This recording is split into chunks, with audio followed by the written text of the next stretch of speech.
Tamil matrimony ஆடி offer. இப்ப membership எடுங்க, ஆடில ஃப்ரீயா யூஸ் பண்ணுங்க. சாப்பாடு பண்ணிக்கிட்டே இருக்காங்க, வந்துகிட்டே இருக்கு கூட்டம். நமக்கே ஒரு கட்டத்துல என்னடா அப்படின்னு கொஞ்சம் சலிப்பு தட்டுது இல்ல ஐயா? எந்த இடத்துலயுமே அப்படி இல்லாம போய்கிட்டே இருக்கீங்களே, அது எப்படி? அரை டன் 500 கிலோ முட்டைக்கோஸ் இறக்கி விட்டுருக்கோம். இப்போ உள்ள கட் பண்ணிட்டு இருக்காங்க. ஒரு 300 கிலோ உருளைக்கிழங்கு இறக்கி விட்டுருக்கோம், கட் பண்ணிட்டு இருக்காங்க. சேர்த்து பண்ணுங்க. ஏன்னா நம்ம இன்னைக்கு முடிஞ்ச அளவுக்கு இன்னைக்கு இங்க இருக்கோம். குரு பூர்ணிமால முடிஞ்ச அளவுக்கு கொடுத்துருவோம் ஃபுட்டு, முடிஞ்ச அளவுக்கு போட்டுருவோம். இதுல டயர்டா வர்றதுக்கோ அல்லது இதுல சோர்ந்துக்கிறக்கோ இல்லை இதுல ஒரு என்னடா எவ்வளோ நேரம் வேலை பார்க்கறது, போதும் முடிச்சுக்கலாம் அப்படிங்கிறப்போ அதுல மாதிரி எண்ணமே வந்ததில்லை.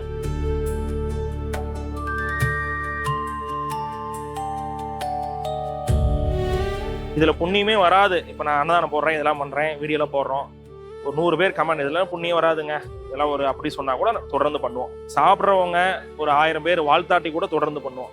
இதனால பாத்தீங்கன்னா பொருளாதார நட்டம் வருது. ஏன்னா இப்ப பணம் இருக்குன்னு பண்றாங்க, ஒரு 5 வருஷத்துக்கு அப்புறம் பொருளாதார நட்டம், இவங்க நல்லா இல்ல அல்லது பொருளாதாரம் கம்மியா இருக்கு அப்படின்னாலும் பண்ணுவோம்.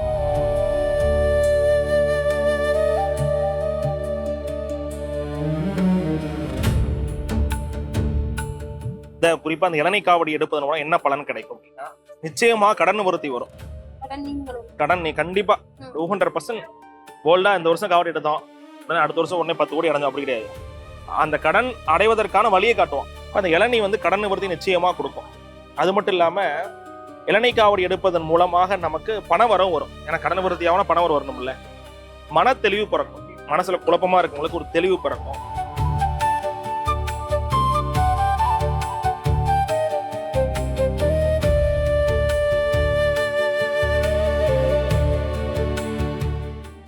ஆன்மீகம் நேயர்களுக்கு ஷாம்லாவின் அன்பு கலந்த வணக்கங்கள். நம்ம ஆதன ஆன்மீகத்துல நிறைய பயனுள்ள தகவல்களை பார்த்துக்கிட்டு இருக்கோம். அந்த வகையில நிறைய விஷயங்களை தொடர்ந்து மக்களுக்கு பயனுள்ள தகவல்களா சொல்லிக்கிட்டு இருக்கக்கூடிய மக்கள் ஜோதிடர் நித்ய குருஜி சார் நீங்க எல்லாருமே கண்டிப்பா பார்த்திருப்பீங்க. தீபமா கூட நிறைய இன்டர்வியூஸ்மே பண்ணிக்கிட்டு இருக்காரு.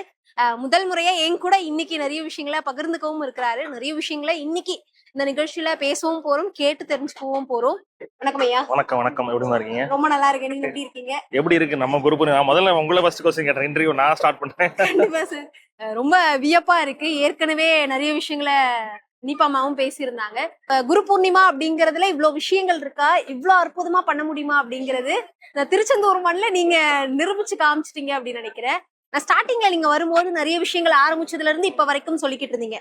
ஒரு 9 வருட பயணம் இது அப்படிங்கிறது ஈஸியா வந்துடாது அப்படிங்கிற மாதிரியும், திருப்புகழ் பாராயணம் பண்ணும்போது அவங்களும் சொல்லியிருந்தாங்க. ஒரு வருஷம் பேசணும் பண்ணணும்னு நினைக்கலாம், 2வது வருஷம் அதை செயல்படுத்தலாம், 3வது வருஷம் கடவுளுடைய ஆசீர்வாதம் இருந்தா மட்டும்தான் அதை கொண்டுட்டு போக முடியும் அப்படிங்கிறது. 3 வருஷத்துக்கே அப்படின்னா நம்ம 9 வருஷம் வந்திருக்கோம் அப்படின்னா ஏதோ ஒரு இடத்துல செந்திலா ஆண்டவனுடைய பெரிய ஒரு ஆசீர்வாதம் நித்ய குருஜி சாருக்கு இருக்கு அப்படிங்கிறது எனக்கு ரொம்ப தெளிவா புரிஞ்சது அப்படின்னு நினைக்கிறேன். இங்க குரு பூர்ணிமாவை தவிர நீங்க என்னென்ன மாதிரியான விஷயங்கள் பண்ணிக்கிட்டு இருக்கீங்க, என்ன இருக்கு இங்க? அதாவது முருகப்பெருமானுடைய மங்கள பரிபூர்ண அனுகூலம் உங்களுக்கும் உண்டு, நிறைய எல்லா மக்களுக்குமே உண்டு. அது ஒரு சிலருக்கு வேலை, நாங்க பணியா பண்றோம்.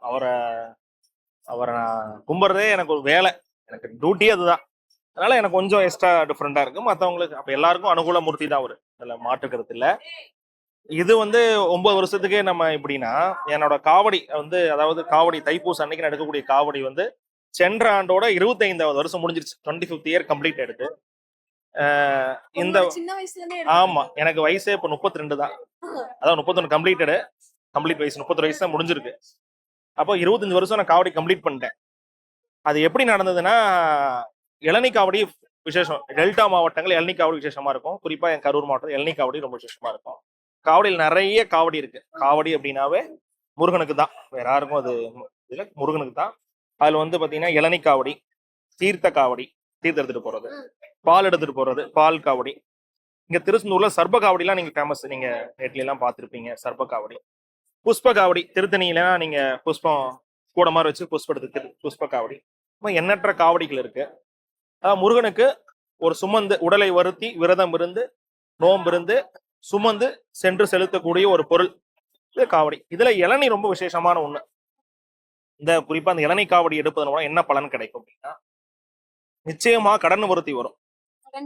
கடன் நீ கண்டிப்பா 200% போல்டா இந்த வருஷம் காவடி எடுத்தோம், அடுத்த வருஷம் உடனே 10 கோடி அடைஞ்சோம் அப்படி கிடையாது.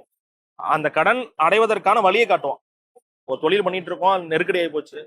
அதுல இருந்து மீண்டு வந்து அந்த கடன் அடைக்கணும். அப்ப இன்னொரு தொழில் வரணும், இல்ல இருக்கிற தொழில ஒரு செய்நேர்த்தி பண்ணி வளர்ச்சி ஆகணும். அப்ப அதற்கான வழி கன்ஃபியூஸ்ல இருப்போம். அந்த வழியை காட்டி கொடுப்பான். ஒண்ணுமில்ல, ரெடி ஆயிருவதா, நான் இருக்கேன் அப்படின்னு சொல்ற ஆள் இல்லாம இருப்பான். ஒரு காவடி எடுத்தா அப்படியே முருகனே வந்து சொல்லுவான்.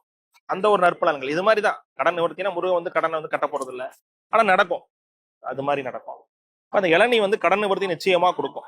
அது மட்டும் இல்லாம இளநீ காவடி எடுப்பதன் மூலமாக நமக்கு பண வரவும் வரும். ஏன்னா கடன் நிவர்த்தி ஆகணும், பண வரம் வரணும்ல. மன தெளிவு பிறக்கும். மனசுல குழப்பமா இருக்கவங்களுக்கு ஒரு தெளிவு பிறக்கும். வாழ்க்கையினுடைய உண்மை நிலை புரியும். எதுக்கு வாழ்றோம்? ஏன்னா நிறைய பேர் இப்போ நிறைய பசங்க கேட்டீங்கன்னா காலேஜ் முடிச்சு என்ன பண்ண போறீங்கன்னு தெரியலன்னு சொல்லுவான். தொழில் பண்ணிட்டு இருக்கேன், அடுத்து என்ன பண்ண தெரியலன்னு சொல்லுவான். எப்போ வீடு வாங்க போறீங்கன்னா தெரியலன்னு சொல்லுவான். எப்ப கல்யாணம் பண்ண போறோம் தெரியலன்னு சொல்லுவான். அதாவது அவனை பத்தியே அவன் புரிதல் பண்ணிக்கல, இல்ல அவனை பத்தி ஒரு செல்ஃப் ஸ்டடியே பண்ணல, இல்ல அவனை பத்தி அவன் நினைச்சுக்கவே இல்லை. அப்போ அதை வந்து முருகர் காட்டி கொடுப்பாரு. இது மூணுமே நிச்சயம் நடக்கும். மூணுமே நிச்சயம் நடக்கும். நுணுக்கமாக சொல்றேன். நான் இது வந்து நான் இன்டெப்தா டீட்டெயிலா நான் சொல்றேன். செல்ஃப் ஸ்டடி பண்ணக்கூடிய ஒரு அமைப்பு முருகர் கொடுப்பார், நிச்சயமா கொடுப்பார். அப்போ அதெல்லாம் வளர்ச்சிக்கான உந்துதலை நிச்சயமா கொடுக்கும். அப்ப 25 வருஷம் நான் கம்ப்ளீட் பண்ணிட்டேன். அது வந்து நான் வந்து ஸ்கூல் டைம்ல ஃபர்ஸ்ட் டைம் இளநீ காவடியில் அப்பதான் அது போல நடந்துட்டு இருந்தது. எனக்கு அப்போ கொஞ்சம் விவரம் தெரிஞ்சதுக்கு அப்புறமா ஓ இளநீ காவடியா அப்படின்ட்டு எல்லாம் கட்டியில எடுத்து இருக்கு. அந்த 2 இளநீ, ஒரு தென்னை மட்டை எடுத்துருவாங்க, அதில் காடி மாதிரி எடுத்து இங்கிட்டு 2 இளநீ இங்கிட்டு 2 இளநீ கட்டுவாங்க. அது செய்முறை இதெல்லாம் கூட நம்ம தைப்பூசம் நீங்க வாய்ப்பு இருந்தா நீங்க பார்க்கலாம்.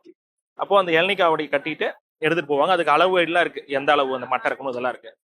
அப்ப அதெல்லாம் பண்ணி எல்லாம் ஏற்பாடு பண்றாங்க. தைப்பூசம் அன்னைக்கு நான் போய் வேடிக்கை பாக்குறேன். அந்த கும்பல்ல டவுசர் போட்டிருக்கேன், சும்மா சட்டெல்லாம் போல, காக்கி டவுசர். நான் கவர்மெண்ட் ஸ்கூல்ல படிச்சேன், காக்கி டவுசர் தானே.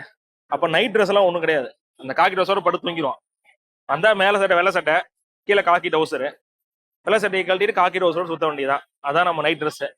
அதுலயே தூங்க வேண்டியது. திருப்பி எந்திரிச்சு முடிஞ்சா துவச்சு போடுறது, இல்லைன்னா புதுசா அதே டவுசர் பூசரை போட்டு ஸ்கூல் போறது. இதுதான் விஷயம்.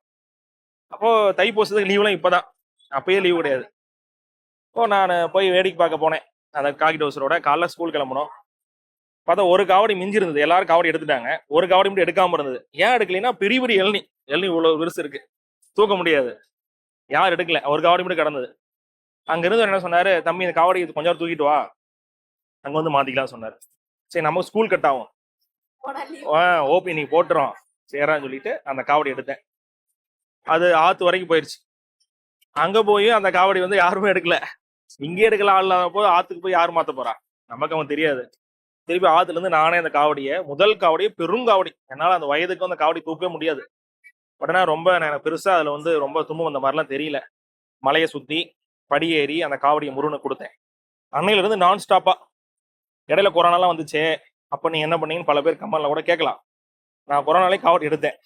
எப்படி எடுத்தேன்னா, தனியா ஒரே ஆள் போய் ஆத்துல போய் நானா காவடி கட்டி தனியா அப்படியே தனியா போயிட்டு, கோயில் மேல ஆளோடு இல்லை, கீழே மயிலுக்கு அபிஷேகம் பண்ணிட்டு வந்தேன்.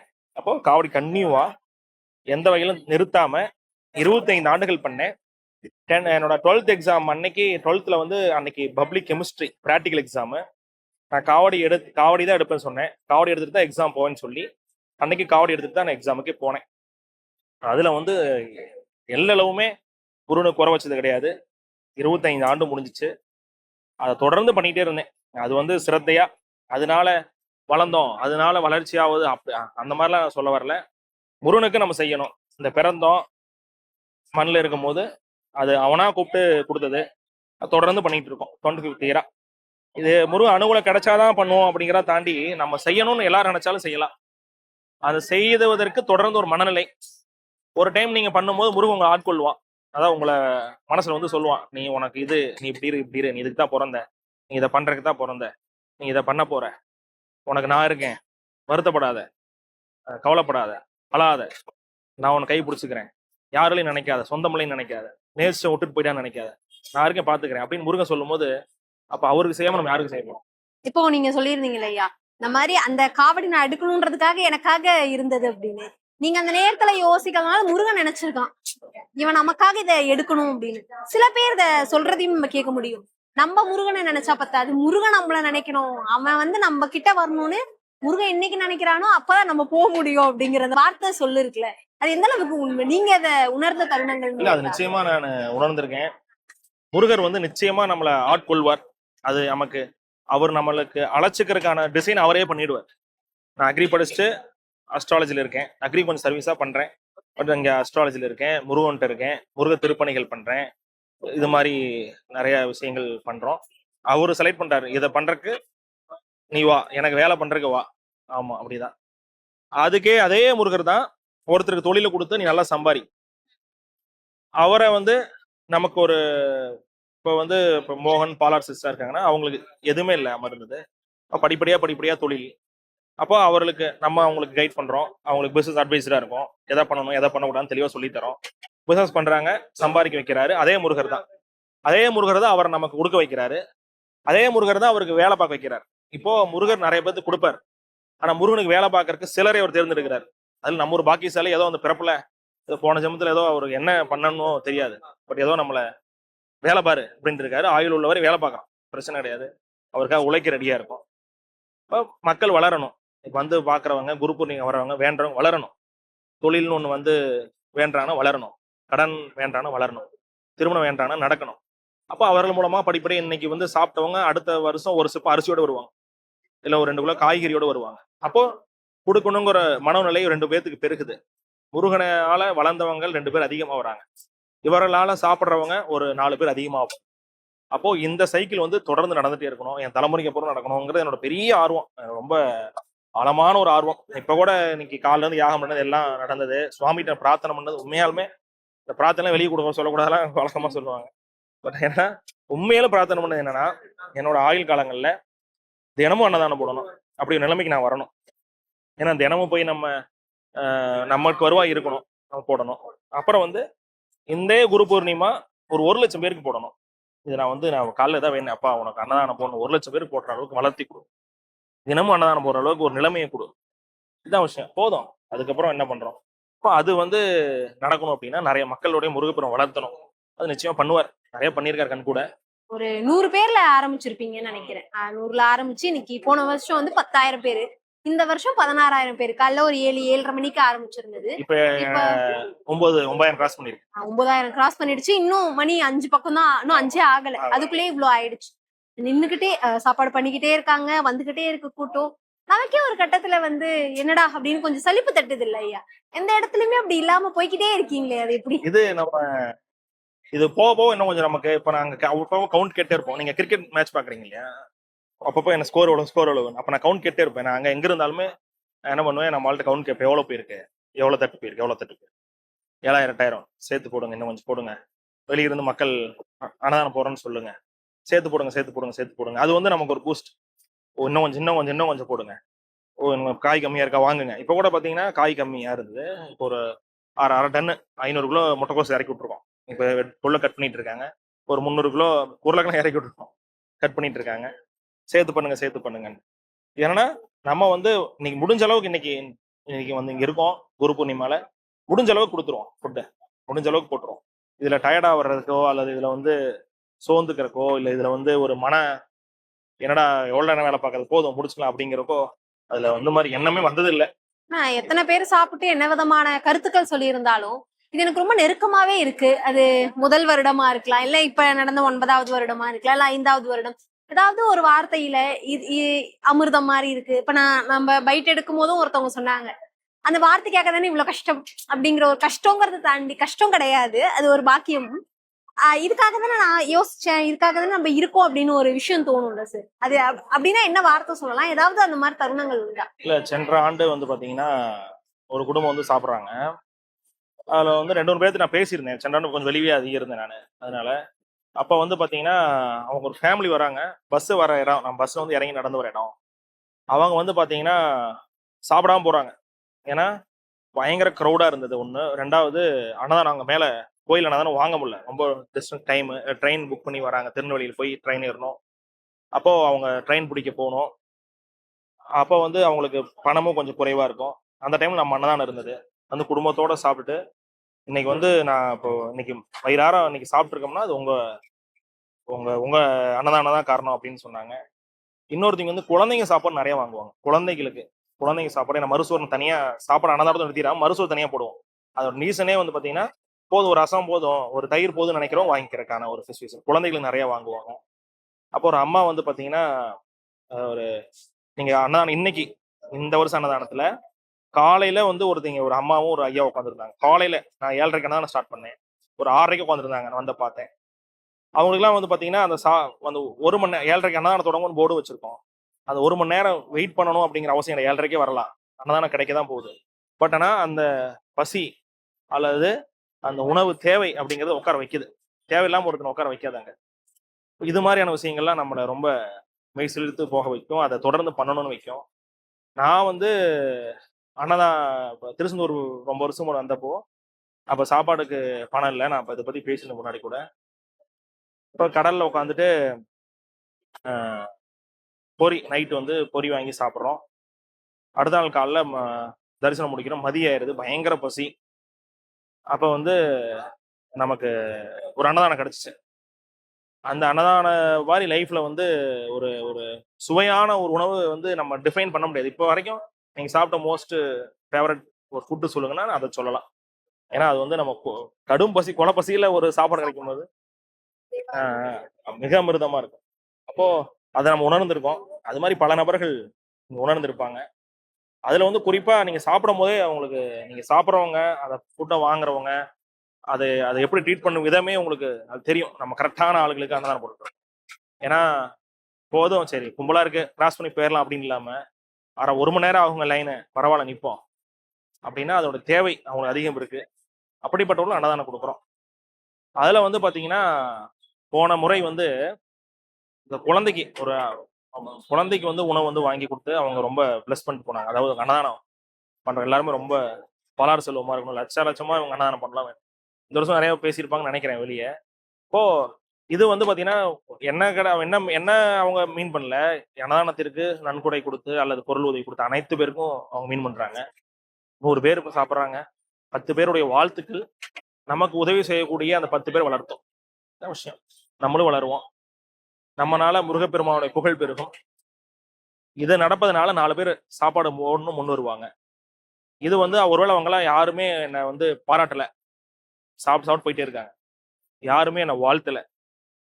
யாருமே வந்து எங்களுக்கு அன்னதானத்துக்கு கொடைகள் குடுத்தவர்களே வாழ்த்தல. அவங்க வந்து சத்தம் போட்டு கூட போறாங்க. அப்படின்னு வச்சுட்டா கூட அன்னதானம் தொடர்ந்து நடக்கும். ஏன்னா இது நம்ம பணி, வேலை. அதுல இருக்கக்கூடிய குறைகளை எடுத்துட்டு, அத கரெக்ஷன் பண்ணிட்டு திருப்பி அத ஒர்க் பண்ணுமே ஒழிய, ஒருபோதும் பின்வாங்க மாட்டோம். இதுல புண்ணியமே வராது. இப்ப நான் அன்னதானம் போடுறேன், இதெல்லாம் பண்றேன், வீடியோலாம் போடுறோம். ஒரு 100 பேர் கமெண்ட் இதெல்லாம் புண்ணியம் வராதுங்க. இதெல்லாம் ஒரு அப்படி சொன்னா கூட தொடர்ந்து பண்ணுவோம். சாப்பிடுறவங்க ஒரு 1000 பேர் வாழ்த்தாட்டி கூட தொடர்ந்து பண்ணுவோம். இதனால வந்து பாத்தீங்கன்னா, பொருளாதார நட்டம் வருது. ஏன்னா இப்ப பணம் இருக்குன்னு பண்றாங்க. ஒரு 5 வருஷத்துக்கு அப்புறம் பொருளாதார நட்டம் இவங்க நல்லா இல்ல, அல்லது பொருளாதாரம் கம்மியா இருக்கு அப்படின்னாலும் பண்ணுவோம். அல்லது வயசாயிருச்சு, ஐயாக்கு வர முடியாது அவர்னால அப்படின்னாலும் நடக்கும். ஐயா இல்ல, அவர் இல்லைங்க அப்படின்னாலும் நடக்கும். இது ஏன் அப்படின்னா, இது இந்த கால என்னோட டைம் இருக்க வரைக்கும் 100% இது நடத்தணும் அப்படிங்கிறது என்னோட தாற்பயம். என்னோட பணம் இல்லைன்னா 10 பேத்துக்கு, பணம் இருந்தா 100 பேர், இன்னும் சேர்த்து இருந்தா 1000 பேர், இன்னும் நல்லாவே இருந்தா 1,00,000 பேர். இல்லையா அட்லீஸ்ட் 10 பேர். அப்ப குரு பூர்ணிமா அன்னைக்கு திருச்செந்தூர்ல நடக்கும். நான் இருப்பேன். நம்மளால முடிஞ்சதை கொடுப்போம். அதனால பலன் வராட்டியும் பரவாயில்ல, புண்ணியம் வராட்டியும் பரவாயில்ல, 4 பேர் வாழ்த்தாட்டியும் பரவாயில்ல. நம்மள மாதிரி ஏதோ ஒரு 2 பேர் கவர் பண்ண அந்த ஒரு ஒரு வெளிச்சம் நமக்கு கிடைக்காட்டி பரவாயில்ல. எதுவுமே தேவையில்ல. எனக்கு பர்சனலா ஒரு மகிழ்ச்சி வந்தா போதும். எனக்கு மகிழ்ச்சி. முருகனுக்கு நான் செய்யக்கூடிய கடன். எனக்கு வந்து பசியில வந்து சுத்திட்டு இருந்த டைம்ல எனக்கு ஒருத்தர் சோறு போட்டார். அவருக்கு நான் செய்யக்கூடிய கைமாறு. அந்த சோற குடுத்த முருகனுக்கு நான் செய்யக்கூடிய ஒரு கைமாறு. இது விஷயம்.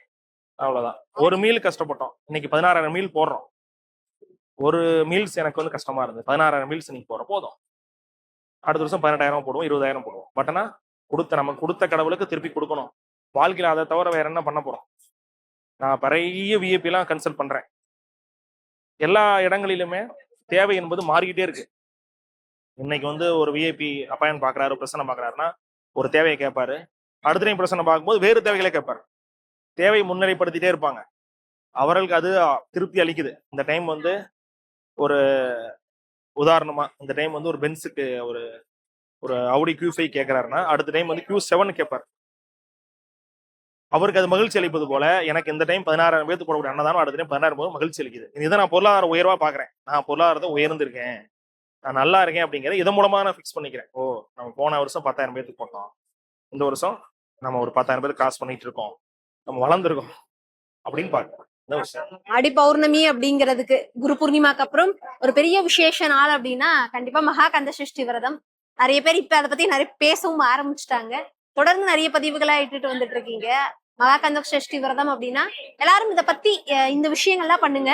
இதை பத்தி நம்ம இன்னும் பெருசாவும் டிஸ்கஸ் பண்ணலாம் சார். ஆனா இப்பத்திக்கு கொஞ்சம் ஷார்ட் அண்ட் ஸ்வீட்டா சொல்லிடலாம். ஓகே. சஷ்டி அப்படிங்கிறது வந்து பாத்தீங்கன்னா 6 தினங்கள் பிளஸ் 1 திருக்கல்யாணம் சேர்த்து 7 நாள் விரதம் இருக்கணும் கம்பல்சரி.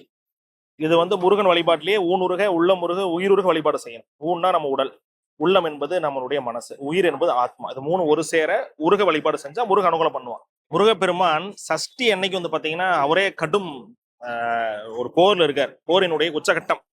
இப்போ இந்த முருக வழிபாட கௌமாரம் சொல்றாங்க. எப்படி சைவம்னா எப்படி சோவன், வைணவனா பெருமாள் அப்படிங்கிற முருகனை கும்பிடக்கூடியது கௌமாரம்னு சொல்றாங்க. அதுல வந்து இந்த போரை பற்றிலாம் நிறைய நோட்ஸ் இருக்கு. அது போர் வந்து இந்த 6 நாட்கள் மட்டும் இல்ல, நிறைய நடந்தது மாதிரியும். கழுகுமலைன்னு சொல்லி இங்க ஒரு கோவில்பட்டியில ஒண்ணு இருக்கு. அங்க வந்து திருப்பரங்குன்றதுன்னு தொடர்ந்து கழுகுமலையில வந்து அங்கிருந்து திருச்செந்தூர் வந்ததெல்லாம் சொல்றாங்க. பட் பொதுவா இந்த சஷ்டில முருகப்பெருமானோட இறுதிக்கட்ட போர்னு வச்சுக்கணும். உச்சகட்டமா இறுதிக்கட்ட போர், இப்படி நிறைய போர் நடக்கு இல்லையா, உறுதிக்கட்ட போர். இந்த 6 நாட்கள்ல முருகப்பெருமான் கடும் போரை வந்து சூரனை நோக்கி பண்ணிட்டு இருக்காரு. அப்போ நம்ம வந்து அவருக்கு உறுதுணை, நம்ம முருகர் டீம் தான், அவருக்கு உறுதுணையா இருக்கணும். இப்போ நம்மளும் போர்ல இருக்கணும். போர்ல இருக்கும்போது அன்னம் தண்ணி ஆகாரங்கள் உடைகள் தூக்கம்லாம் துறக்கணும், பெருசா இருக்காது. அப்போ அதனால என்னெல்லாம் நம்ம துறக்க முடியுமோ அதெல்லாம் துறக்கணும். ஒரு கம்மியா தூங்கிக்கலாம், அப்போ நேரமா எந்திரிச்சிடலாம், அளவா சாப்பிட்டுக்கலாம், ஒரு நேரம் சாப்பிட்டுக்கலாம், அல்லது 2 நேரம் சாப்பிடாம இருந்து நமக்கு 2 நேரம் சாப்பிட்டுட்டு ஒரு நேரம் விரதம் இருக்கலாம், ஏதோ ஒண்ணு. இது எப்படி ஆக்சுவலா பண்ணா நமக்கு பலன் வரணும் அப்படின்னா, முதல் நாள் 1 மிளகு, 2ஆம் நாள் 2 மிளகு, 3ஆம் நாள் 3 மிளகு, 4ஆம் நாள் 4 மிளகு, 5ஆம் நாள் 5 மிளகு, 6ஆம் நாள் 6 மிளகு. மிளகு விரதனே பேர் இதுக்கு. சஷ்டி அன்னைக்கு மிளகை மட்டும் கடிச்சிட்டு தண்ணி குடிச்சிட்டு இருக்கலாம். நல்லதை பேசுறது, முருகனை பத்தி அன்னைக்கு படிக்கிறது, முருகனை பத்தி நினைக்கிறது. என்னைக்கோ நடந்த சூரசம்ஹாரங்க, என்னைக்கோ முருகர் பண்ணி முடிஞ்சிருச்சு, எதுக்கு இன்னைக்கு நம்ம விரதம் வந்துட்டு இருக்கணும்? முருக வழிபாட்டுல முருக வந்து எனக்கு அதை பண்ணு இதை பண்ணுன்னு சொல்லல, தங்கத்துல வைரத்துல கிரீடம் பண்ணுன்னு சொல்லல, எனக்கு வஸ்திரம் வாங்கி பண்ணுன்னு சொல்லல. முருக வழிபாடு ரொம்ப எளிமையான வழிபாடா சொல்றான். ஊனுருக உள்ள முருக உயிருருக வழிபாடு பண்ணு. உன்னால அதையும் பண்ண முடியல அப்படின்னா என்ன வந்து ஒரு பாட்டு பாடு. திருப்பூர் முருகன் சும்மா பா முருகா அப்படின்னு நீங்க முருகனை அப்படின்னு பிரார்த்தனை பண்ணாவே அனுகூலம் பண்ணக்கூடிய அனுகூல மூர்த்தி. அப்படிப்பட்ட மூர்த்தி நீங்க கடும் விரதம், உங்களுடைய கடுமையான கஷ்டம், வாழ்நாள் முழுக்க 365 நாள் கஷ்டப்படுறதுக்கு இந்த ஒரு 6 நாள் கடும் கஷ்டம், உடலை வருத்தி உள்ளத்தை வருத்தி முழுக்க முருகனுடைய சரணாகதியாகி, என் உடலும் உயிரும் உள்ளமும் அனைத்தும் உனக்கு, நானே உனக்கு சமர்ப்பணம் அப்படின்னு சொல்லி ஒரு சரணாகதி தத்துவத்தோட அவனோட அன்னைக்கு நம்ம இருக்கிறது கர்ம நிவர்த்தி நிச்சயம் பண்ணும். நம்ம இறந்தா சொர்க்கத்துக்கு போகணும், இல்ல நல்லது பண்ணி அறைய வைப்போம் சொர்க்கத்துக்கு போகணும் தாண்டி நம்ம இருப்பது நரகமாவும் இருக்கலாமே, ஒரு ஆப்ஷன் இருக்கலாம் இல்லையா? அப்ப இது சொர்க்கமா, இதுவே நம்ம போன டைம்ல பண்ணதுக்காக இந்த டைம்ல ரீபர்த் ஆயிருப்போம், இது நரகமா கூட இருக்கலாம். அப்போ இந்த நரகத்திலிருந்து நம்ம மோட்சம் பெறுவதற்கு நமக்கு முருக வழிபாடு, பல்வேறு கோயில்கள் திருக்கோயில்கள் நம்ம இந்த காலகட்டங்கள் நமக்கு முருகர் கொடுத்திருக்கலாம். அதனால இந்த முழு கர்ம நிவர்த்தி அடைவதற்கான ஒரு ஆத்மார்த்தமான ஒரு வழிபாட்டாக சஷ்டி வழிபாடு நிச்சயம் இருக்கும். அது வந்து நிச்சயமாக கர்ம நிவர்த்தி கொடுக்கும். வாழ்க்கையில பெரிய ஒரு தடங்கள் உங்களுக்கு இருக்கு, அதுல இருந்து அப்படியே மீண்டு அழகா வேதரை ஏற மாதிரி உங்களை லைஃப் கண்டிப்பா பண்ணிடுவார் முருகப்பெருமான். கண்டிப்பா இந்த குரு பூர்ணிமா வந்து உங்களுக்கு மட்டும் இல்லாம ஆதன் ஆன்மீகம் நேயர்களுக்கும் எனக்கும் எங்க டீமுக்குமே வந்து ஒரு பெரிய வரம் அப்படின்னு நினைக்கிறேன் சார். நிறைய விஷயங்களை பகிர்ந்துக்கிட்டீங்க, நாங்களும் நேர்ல நிறைய விஷயங்களை பார்த்துருந்தோம். இந்த வாய்ப்பு கொடுத்ததுக்கு மிக்க நன்றி சார். நன்றி.